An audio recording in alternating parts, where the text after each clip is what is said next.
भक्तों, ये जो माघ मास का महात्म्य है, माघ मास महात्म्य की जो कथा है, ये पद्म पुराण से ली गई है। तो सबसे पहले पद्म पुराण को नमन। वर्ष में 3 महीने बहुत विशेष जिनका महत्व है वो माने गए हैं। एक कार्तिक का महीना, एक वैशाख का महीना और एक माघ का महीना। ये विशेष फलदायी महीने कहे जाते हैं। वैसे तो प्रत्येक मास का अपना महत्व है, लेकिन वर्ष में कार्तिक स्नान का, वैशाख स्नान का और माघ स्नान का, अब इसमें और क्या क्या महत्ता है हम माघ मास के अध्यायों में वर्णन करेंगे।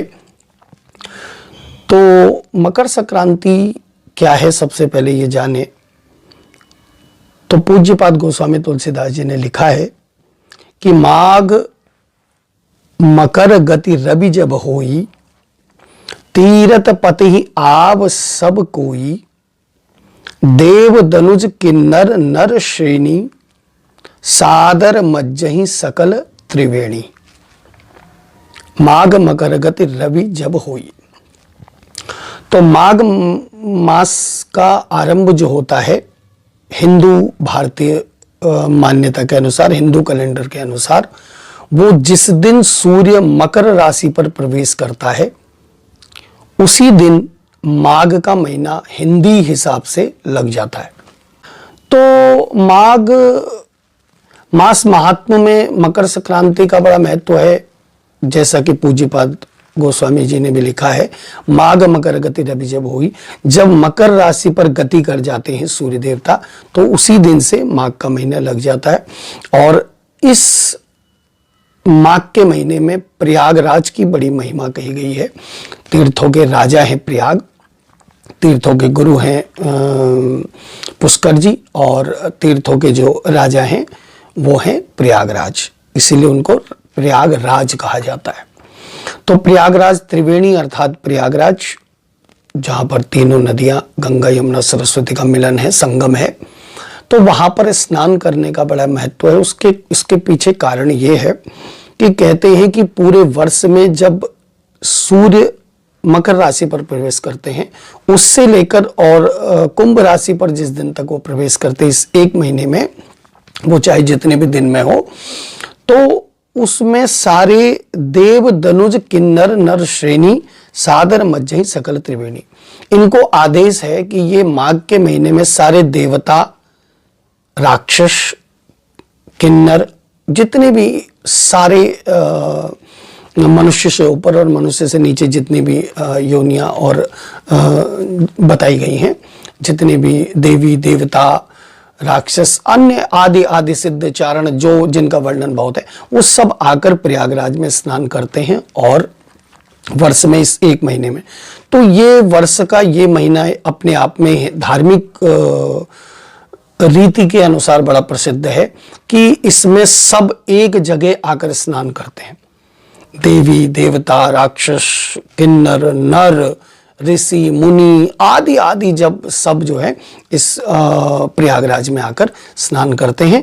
और प्रयागराज के लिए कहा भी गया है कि प्रयागराज में जो स्नान करता है और वहां पर जो कुछ भी प्रयागराज से मांगता है, तो वो उसका वर्ष के अंदर अंदर उसका वो संकल्प पूरा हो जाता है। ऐसा प्रयागराज के बारे में मान्यता है। प्रयागराज सभी का कल्याण करे। तो ये तो प्रयागराज जाकर स्नान करने की बात हो गई, लेकिन अगर आपको मानसिक प्रयाग में स्नान करना है, तो इसीलिए ऋषि मुनियों को, इसीलिए संतों को जो है चलता फिरता प्रयाग कहा गया, क्योंकि प्रयाग में स्नान करने से तो आपकी तन की शुद्धि होगी, लेकिन चलते फिरते जो प्रयाग हैं, जो संत हैं, वो उसके लिए आपको कहीं जाना भी नहीं पड़ता।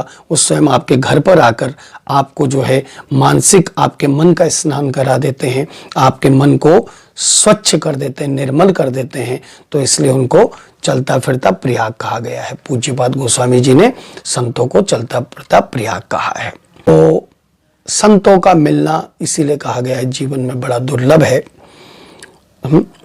सब कुछ मिल जाएगा, लेकिन जीवन में 2 चीज बहुत दुर्लभ बताई गई हैं।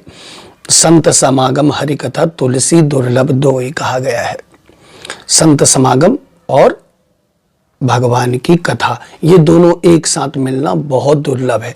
यदि जीवन में मिल रहा है तो अवश्य लाभ उठा लें, क्योंकि पता नहीं कितने पुण्यों के बाद ये तिथि, ये समय हमको प्राप्त होता है, तो उसका लाभ उठा लें। जीवन में कभी कभी ये मिलता है, होती है संत की कृपा। कभी कभी कहा गया है मिलती है राम नाम की दौलत कभी कभी, तो ऐसा एक भजन भी है। तो कहा गया है कि संत समागम हरि कथा तुलसी दुर्लभ तो मेरा इस व्यासपीठ से कहना यही है कि आप लोग अवश्य ही जाएं, अवश्य ही वहाँ पर स्नान करके आए। माघ मास में कहते हैं जो वहाँ 3 दिन का कम से कम कल्पवास करना चाहिए, मानव जीवन लेकर अवश्य प्रयाग में 3 दिन का कल्पवास करना चाहिए, स्नान आदि करना चाहिए, वहाँ पर रहना चाहिए माघ के महीने में। तो माघ का महीना तिथि के हिसाब से जो चंद्रमास की तिथि होती है उसके अनुसार तो पूर्णमासी के बाद लगेगा, लेकिन जो वास्तव में हिंदू जो भारतीय कैलेंडर जो हमारा कहा गया है उसके हिसाब से 14 जनवरी को ही माघ महीना लगता है और 1 महीने ये रहता है। तो ये तो हुई माघ मास में स्नान की महिमा और मकर संक्रांति से क्या इसका कनेक्शन है माघ मास का। तो मकर संक्रांति पूरे उत्तर भारत में इसको मकर संक्रांति कहते हैं। बड़े संक्षेप में मैं आपको श्रवण करा देता हूँ। और पंजाब में लोहड़ी पर्व पहले दिन और अगले दिन फिर मकर संक्रांति की जाती है।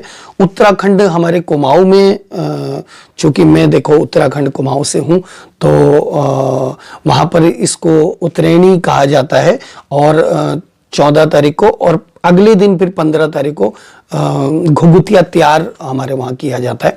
ऐसी मान्यता है कि काकभूषुंडी जी महाराज मानसरोवर से तीर्थ राजप्रयाग में स्नान करने के लिए कल आते हैं और जब वो स्नान करके वापस जाते हैं तो कहते हैं कि हमारे कुमाऊं में कुछ देर विश्राम करते हैं वहाँ पर, तो उनके लिए वो भोग प्रसाद आदि जो बनाया जाता है, इसीलिए वो 15 तारीख को प्रातः जो है वो कौवे को जो देने का नियम है वो यही है कि काकभूषुंडी जी महाराज को प्रसाद भोग दिया जाता है, उनको दिया जाता है। और गढ़वाल में इसको खिचड़ी संक्रांति कहते हैं और केरल में ये पर्व 14 तारीख का अर्थात मकर संक्रांति का जो है मकर में सूर्य जब प्रवेश करते हैं उसको पोंगल कहते हैं। तो अलग अलग गुजरात में भी इसको उत्तरायण कहा जाता है और हमारे कुमाऊं उत्तराखंड में उत्तरायणी का त्योहार, उत्तरायणी कौतिक मतलब मेला बड़ा प्रसिद्ध है वैसे भी। और तो ये अलग अलग नामों से पूरे उत्तर भारत में उत्तरायण के नाम से ये जाना जाता है। और इसमें कहते हैं कि सूर्य जो है दक्षिण से उत्तर की ओर अपना रुख कर लेते हैं, तो इसको इसलिए इसको उत्तरायण भी कहा जाता है। तो सूर्य भगवान के दक्षिण से उत्तर की ओर आने पर ये प्रसन्नता का जो है प्रतीक मकर संक्रांति पर्व है। पौराणिक मान्यता के अनुसार भगवान शिव ने भगवान विष्णु को मकर संक्रांति के दिन आत्म तत्व ज्ञान दिया था और देवताओं के दिन की गणना का दिवस भी ये मकर संक्रांति माना जाता है और उत्तरायण का 6 महीने का आरंभ भी हो जाता है। पितामह भीष्म ने अपनी जो देह त्याग का दिन भी मकर संक्रांति रखा था और धरती पर कहते हैं कि अच्छे और शुभ दिन का आरंभ भी मकर संक्रांति माना जाता है। तो मकर संक्रांति का बड़ा महत्व है। ज्योतिष की दृष्टि से देखें तो सूर्य अब तक धनु राशि में थे, तो धनु राशि में अर्थात गुरु के घर में, धनु राशि गुरु की राशि है, तो सूर्य गुरु की राशि में थे। तो गुरु की राशि पर रहने के कारण वो अपने घर और संसार को, समाज को छोड़कर गुरु के घर, गुरुकुल में रह रहे थे, गुरु के घर में रह रहे थे। तो इसलिए सारे धार्मिक कृत्य बंद हो जाते हैं 1 महीने जब धनु राशि में सूर्य चले जाते हैं। इसीलिए 15 दिसंबर या 16 दिसंबर से लेकर और 13 जनवरी तक धार्मिक कृत्य, धार्मिक कर्म बंद होते हैं, क्योंकि जब राजा ही नहीं होगा तो फिर कर्म करेगा कौन। इसलिए तो अब जो है सूर्य देवता गुरु के घर से अपने पुत्र के घर अर्थात मकर राशि में जा रहे हैं। मकर राशि जो है शनि की राशि है और शनि सूर्य देवता के पुत्र हैं, तो इसलिए अब गुरु के घर से सूर्य देव जा रहे हैं अपने पुत्र शनि के घर में। तो बड़ी खुशी का और प्रसन्नता का दिवस है। तो इसलिए अब सारे संसार के जो धार्मिक कर्म हैं वो भी कल से आरंभ हो जाते हैं, शुभ दिन और शुभ कर्म आरंभ हो जाते हैं। और कहते हैं कि सूर्य में उष्णता भी बढ़नी, गर्मी भी बढ़नी कल से आरंभ हो जाती है। तो जिसके कारण यदि अब हम वैज्ञानिक दृष्टि से देखें कि क्यों इस महीने में तीर्थों में, जलाशयों में स्नान करने का महत्व क्यों है, तीर्थों में स्नान करने का महत्व हमारे पुराने लोगों ने, पूर्वजों ने क्यों बनाया। कहते हैं कि वैज्ञानिक दृष्टि से देखा जाए तो इस मकर संक्रांति से, कल से जलाशयों में, तीर्थों का जो जल होता है उनका वाष्पन, उसमें क्रिया शुरू हो जाती है। और वाष्पन क्रिया जब शुरू हो जाती है जल में, उस समय तीर्थों में स्नान करना, उस समय उस जल में स्नान करना बहुत ही शरीर के लिए लाभदायक है। उसमें शरीर के कई रोग, कीटाणु, विषाणुओं का नाश हो जाता है। और ये इसकी वैज्ञानिक दृष्टि से बड़ा महत्व है। और इसमें तिल और गुड़ की बनी वस्तुओं का जो है सेवन करना चाहिए, उससे शरीर में उष्णता और स्फूर्ति बनी रहती है। इसलिए भी मकर संक्रांति में तिल आदि का प्रयोग किया जाता है। तो मकर संक्रांति का एक उपाय भी मैं आपको, यहाँ पर ज्योतिष की बात हो रही है तो बता देता हूँ, बहुत छोटा सा उपाय है। तीनों प्रकार के जो तिल होते हैं, जो हमारी धार्मिक मान्यता के अनुसार कहते हैं कि भगवान विष्णु के पसीने से निर्मित है, काला, सफेद और भूरा तिल होता है, 3 प्रकार का। ये आप अपनी श्रद्धा अनुसार तीनों बराबर मात्रा में ले लें। और सफेद तिल से तो आप उपटन बनाएं, उसका उपटन से स्नान करें और उसका सेवन करें भोजन में।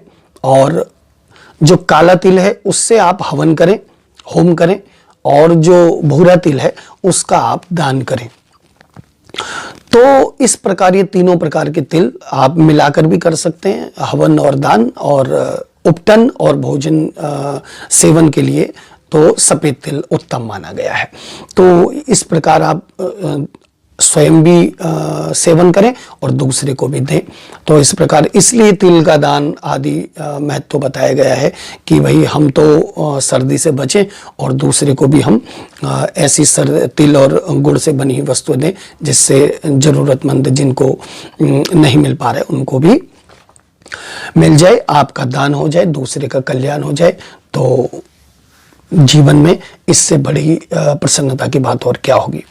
तो ये तो थी बात मकर संक्रांति की कि क्यों वैज्ञानिक दृष्टि से, पौराणिक दृष्टि से और ज्योतिष की दृष्टि से इसका महत्व है मकर संक्रांति का। तो मकर संक्रांति आप लोगों को बहुत बहुत शुभकामनाएं मेरी ओर से।